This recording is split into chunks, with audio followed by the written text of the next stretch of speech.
Dedicated to Egyptian high school students. Voiceover, Kim Whalen. Prepared by Mahmoud Makram. It was now time for me to go in a coach around the streets with the princess. "When's the wedding?" I heard someone call, and I wish I had asked Sapt the answer to that very question.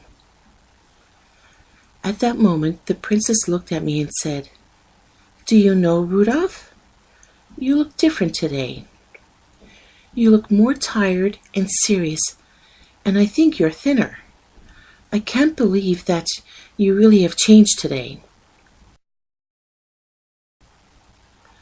"I think I want to change now that I am king," I replied. "Perhaps you already have. I heard that you rode through the old town alone," she continued. "That surprised me. The people there must really have appreciated what you did." I smiled. "I hope I'll make a good king," I said.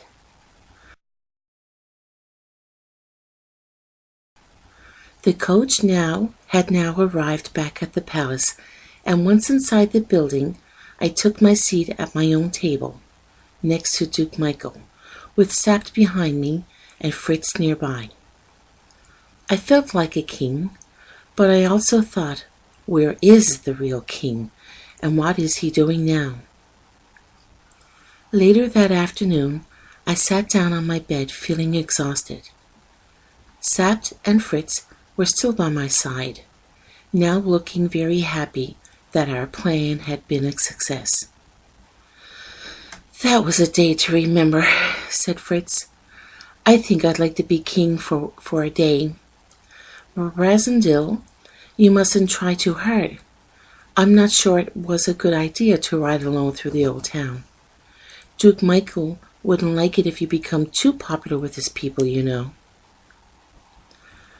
"Well, in a few hours I'll become Rudolph Razendil once more," I said, remembering that I would be king only until that night.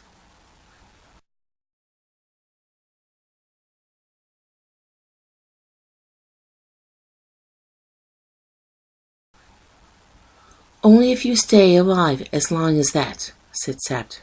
"Michael's had news from Zenda that he's almost certainly planning something. You must leave the country as soon as you can, but you need a permit to leave the city." "Who can I get a permit from?" I asked. "The king, of course," said Sapt, putting on a table a form for me to sign and a paper with the king's signature for me to copy.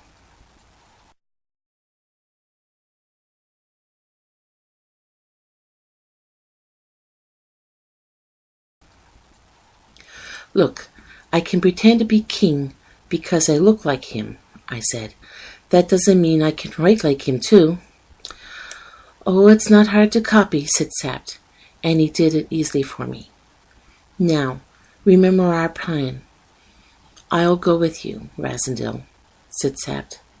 "Now, Fritz, you will tell everyone that the king's gone to bed and that he's not to be woken by anybody until 9 o'clock tomorrow morning. Do you understand, Fritz?" "No one."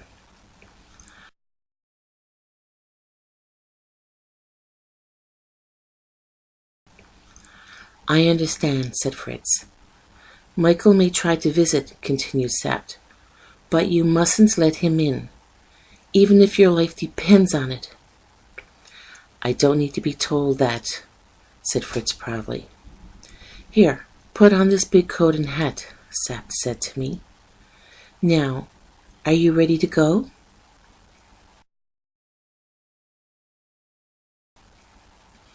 "I'm ready," I said.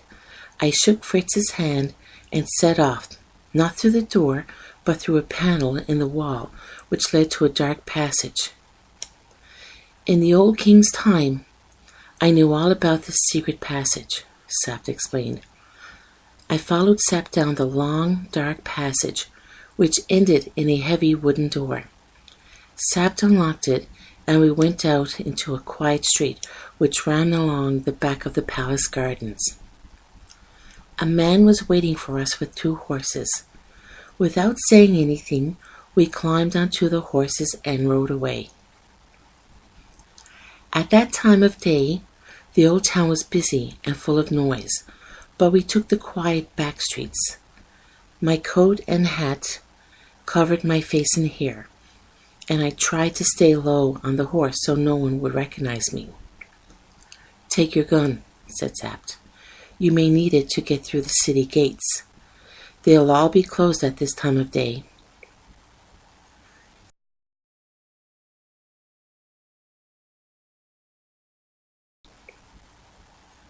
It was 6:30 and still light when we reached one of the tall wooden gates through the city walls.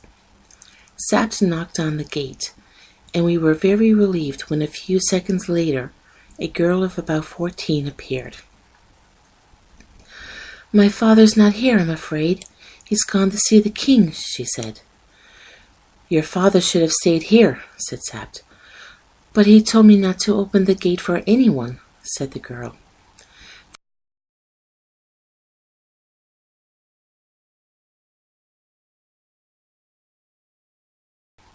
"Then you must give me the key to open it," said Sapt. "Here's a form from the king himself. You can show it to your father when he returns." Sapt then gave the girl the signed form and a coin and took the key from our hand. We quickly opened the gate, led our horses out, and closed it again behind us. "Now we must move quickly," Sapt told me as we got back on the horses.